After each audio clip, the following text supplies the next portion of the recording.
Hi friends, welcome to impressive thoughts and stories. ಬಾಲ್ಯದ ಇಂದಿನ ನೆನಪುಗಳು. ಬಾಲ್ಯ ಅಂದರೆ ಮನಸ್ಸಿಗೆ ಬರುವ ಮೊದಲ ಪದ ಸಂತೋಷ. ಆ ದಿನಗಳಲ್ಲಿ ಚಿಂತೆ ಅನ್ನೋದೇ ಇರಲಿಲ್ಲ. ಬೆಳಿಗ್ಗೆ ಎದ್ದು ಶಾಲೆಗೆ ಹೋಗೋ ತುರ್ತು, ಸಂಜೆ ಮನೆಗೆ ಬಂದು ಸ್ನೇಹಿತರ ಜೊತೆ ಆಟ ಆಡೋ ಖುಷಿ, ಇವೆಲ್ಲವೂ ಇಂದಿಗೂ ಹೃದಯದ ಮೂಲೆಗಳಲ್ಲಿ ಉಳಿದಿವೆ. ಮಳೆ ಬಂದರೆ ಕಾಗದದ ದೋಣಿಗಳು ಮಾಡಿ ನೀರಿನಲ್ಲಿ ಬಿಡುತ್ತಿದ್ದೆವು. ಕೆಸರು ಮಣ್ಣಿನಲ್ಲಿ ಓಡಾಡಿ ಮನೆಗೆ ಬಂದರೆ ಅಮ್ಮನ ಬೈಗುಳ, ಆದರೂ ಆ ಬೈಗುಳದಲ್ಲೂ ಪ್ರೀತಿ ಇತ್ತು. ಹಬ್ಬದ ದಿನಗಳಲ್ಲಿ ಹೊಸ ಬಟ್ಟೆ ತೊಟ್ಟು ಊರಿನ ಬೀದಿಗಳಲ್ಲಿ ಓಡಾಡಿದ ಕ್ಷಣಗಳು ಈಗಲೂ ಕಣ್ಣ ಮುಂದೆ ಬರುತ್ತವೆ.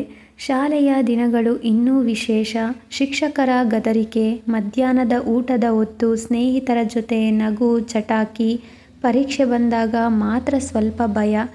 ಆದರೆ ಫಲಿತಾಂಶ ಬಂದ ನಂತರ ಮತ್ತೆ ಆಟದಲ್ಲೇ ಮಗುಚಿಕೊಳ್ಳುತ್ತಿದ್ದೆವು. ಆ ದಿನಗಳಲ್ಲಿ ಹಣದ ಬೆಲೆ ಗೊತ್ತಿರಲಿಲ್ಲ, ಆದರೆ 1 ರೂಪಾಯಿಗೂ ದೊಡ್ಡ ಖುಷಿ ಇತ್ತು. ಸಣ್ಣ ಸಣ್ಣ ವಿಷಯಗಳಲ್ಲಿ ದೊಡ್ಡ ಸಂತೋಷ ಕಂಡುಕೊಳ್ಳುತ್ತಿದ್ದೆವು. ಇಂದು ದೊಡ್ಡವರಾದ ಮೇಲೆ ಜವಾಬ್ದಾರಿಗಳು ಹೆಚ್ಚಾದರೂ ಆ ಬಾಲ್ಯದ ನೆನಪುಗಳು ಮನಸ್ಸಿಗೆ ಶಾಂತಿ ಕೊಡುತ್ತವೆ. ಕೆಲವೊಮ್ಮೆ ಆ ದಿನಗಳಿಗೆ ಹಿಂತಿರುಗಿ ಹೋಗಬಹುದಾದರೆ ಎಷ್ಟು ಚೆನ್ನಾಗಿರುತ್ತಿತ್ತು ಅನಿಸುತ್ತದೆ. ಬಾಲ್ಯ ಮತ್ತೆ ಬಾರದಿದ್ದರೂ ಅದರ ನೆನಪುಗಳು ಸದಾ ನಮ್ಮ ಜೊತೆ ಇರುತ್ತವೆ, ಹೃದಯದಲ್ಲಿ ಮಧುರವಾದ ಹಾಡಿನಂತೆ. ನಮ್ಮ ಬಾಲ್ಯದ ಇಂದಿನ ನೆನಪುಗಳು ನಿಮಗೆ ಇಷ್ಟವಾಗಿದ್ದರೆ ಪ್ಲೀಸ್ ನನ್ನ ಚಾನಲ್ನ ಸಬ್ಸ್ಕ್ರೈಬ್ ಮಾಡಿಕೊಂಡು ಪಕ್ಕದಲ್ಲಿ ಕಾಣೋ ಬೆಲ್ ಬಟನ್ನ ಕ್ಲಿಕ್ ಮಾಡ್ಕೊಳ್ಳಿ. ಹಾಗೆ ಈ ವಿಡಿಯೋ ಇಷ್ಟ ಆಗಿದ್ದರೆ ಲೈಕ್ ಮಾಡಿ, ನಿಮ್ಮ ಸ್ನೇಹಿತರೆಲ್ಲರಿಗೂ ಈ ವಿಡಿಯೋನ ಶೇರ್ ಮಾಡಿ. Thank you for watching.